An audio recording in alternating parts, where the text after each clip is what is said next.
quick update. The trailing edge skins are completed. So we've got all the hardware, everything's riveted for the trailing edge, got all the bell cranks, cabling. Next step is to get all of this put in. Just a reminder, I'm using some scrappy pieces, so we had that little scuff there. So we're gonna make it work. It's my wing, so I can improvise, but it's coming together. Once you hit the rivet stage, things just kind of slow to a crawl.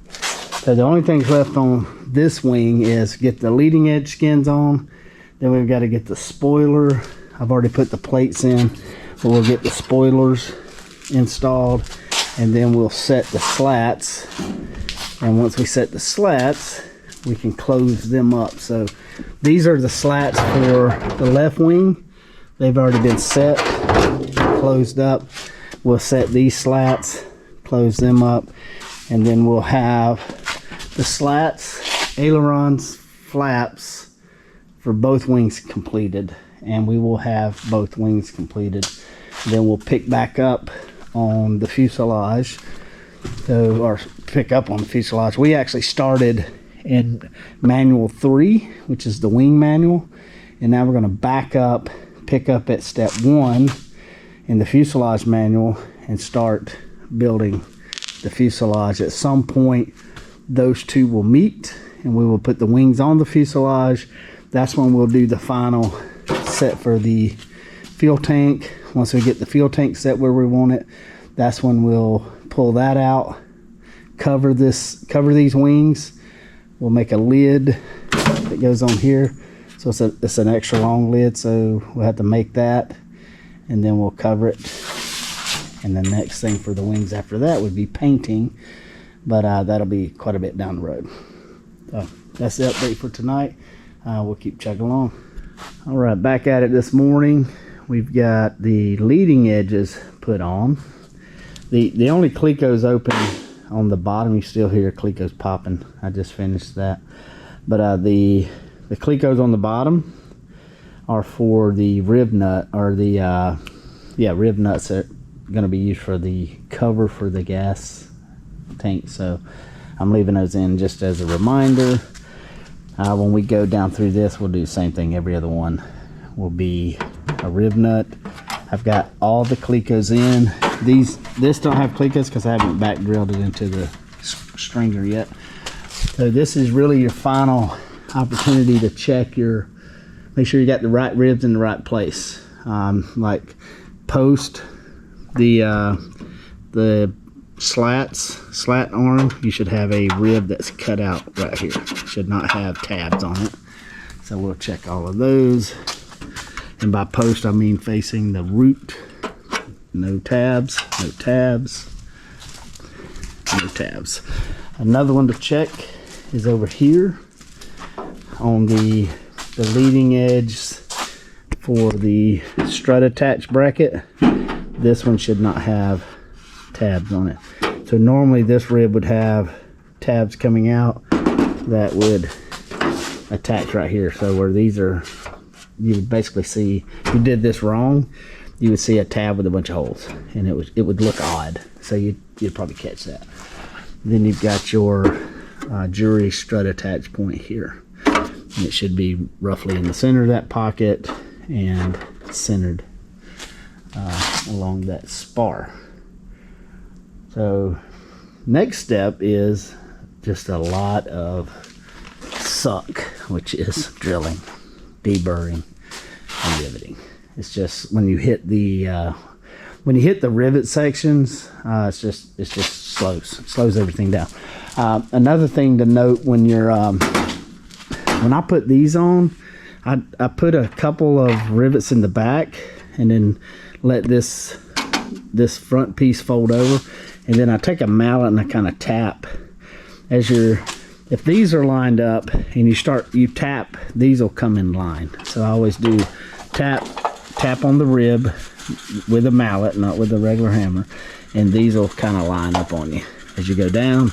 Once those line up, then you basically anybody that's ever done this, you basically find holes that are close and get them first, and then as you do that, more holes will line up, and then eventually you'll have your complete skin on.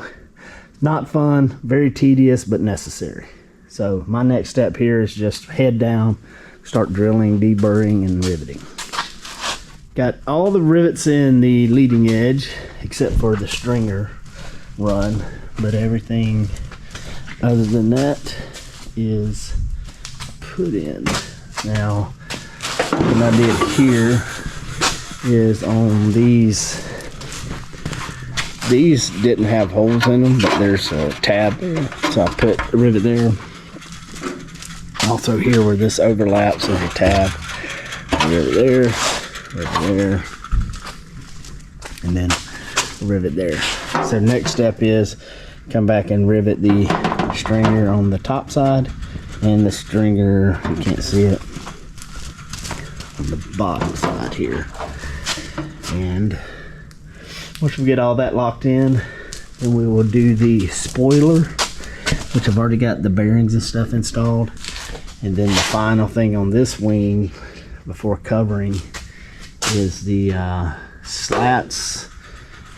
Get it on the plane once I get that to where it needs to be, and then the fuel tank, and then we can get it covered. Making progress. All right, we got the leading edge skins on. A lot of riveting. You got all the ribs, you got the stringer you got to rivet in, you got the front, you got the bottom or top bottom, you got, let's see, what else did we do? We put the rib nuts in for the fuel tank cover.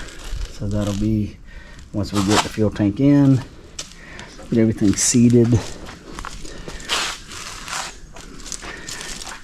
We can put that cover on. We'll hand make that cover, of course. Yep, coming along. Next step is we're going to finish out the spoiler, which is right in here. So the spoilers will shoot out through this gap right here. There'll be a fabric guide that goes right there that opens that up. Still making progress. Goal is to finish the wing this weekend. That way next weekend I can start on the fuselage. All right, last update on the wings. Then we're going to jump on to the fuselage. So we got spoilers put in this wing. We've got them painted, and we've got them painted and taped, so when we do our final coat here, it won't get on them. Once we finish painting the whole wing, we will pull the painter's tape off. What else do we get done here? Got the turnbuckles in. Don't have them safety wired because I want to make sure everything is good on the flap deployment. We did get our sheet metal for the gas tank. This sheet metal is quite a bit bigger, so once we get the gas tank fitted where we want it, we'll put it on the, we can't do that until we put it on the fuselage. Can't put this on the fuselage until I get the rotisseries finished, and I didn't want to start on that until I finish the wings. One thing to remember when you're doing your spoilers, you set the spoilers to be just below the surface, so you can kind of see it there, just below the surface when the ailerons are at neutral. So ailerons flat across the bottom, that should be just below the surface. They say 1/32 of an inch. Just, I wouldn't measure it, but just make sure it's not above the surface there, just slightly below. So the next thing I need to do here, right before I mount the wing onto the plane, I'm gonna punch a 5/16 hole there so I can line it up. Once I get all the holes lined up, I'll epoxy in the doublers, so there's one on bottom, one on top on each tube, each wing, and then we'll be able to lock the wings in. Once I get that done, get the fuel tank finish mounted, because there's going to be some screws that go from here, here, and here into this tube. I got to get everything lined up. Once that's done, then we'll be able to send it off for fabric. So that's the last update on the wings. The next update you guys will see from us is going to be on the fuselage, and I should have those rotisserie ends fixed by then. Thanks for watching the videos. If you haven't liked or subscribed yet, please do so. That helps us get more coverage. Thanks.